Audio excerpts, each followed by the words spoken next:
Hi yours, welcome to Anantha TV health. నేను miss Priya Varma. మితిమీరిన కోపం ఈ వ్యాధుల ప్రమాదాన్ని పెంచుతుందండి. ఎలా నియంత్రించాలో మీకు అసలు తెలుసా?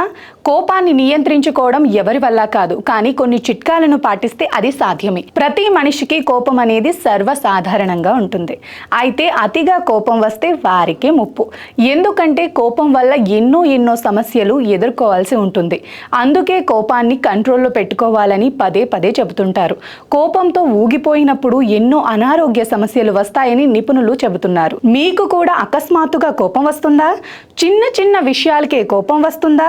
లేదా మీరు ఏదైనా విషయంలో చిరాకు, నిరాశకు గురవుతున్నారా? మీ సమాధానం అవును అయితే మీకు కోపానికి సంబంధించిన సమస్యలు రావచ్చు. దీని కారణంగా మీరు డిప్రెషన్కు గురవుతారు, ఆందోళన పెరుగుతుంది, గుండె సంబంధిత సమస్యలు తలెత్తుతాయి. అందువల్ల మంచి ఆరోగ్యాన్ని కాపాడుకోవటానికి కోపాన్ని నియంత్రించుకోవటం చాలా ముఖ్యం.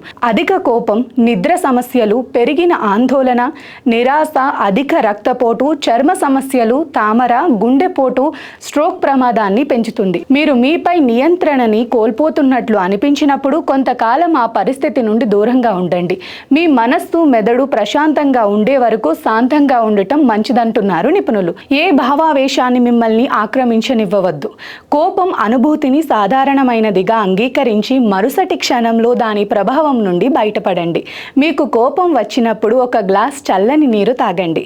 లోతైన శ్వాస తీసుకోండి. కొంత సమయం పాటు మీ కళ్ళు మూసుకోవటం ద్వారా మీ శరీరాన్ని విశ్రాంతి తీసుకోవడానికి ప్రయత్నించండి. మీరు ఎందుకు కోపంగా ఉన్నారో తెలుసుకోవటానికి ప్రయత్నించండి.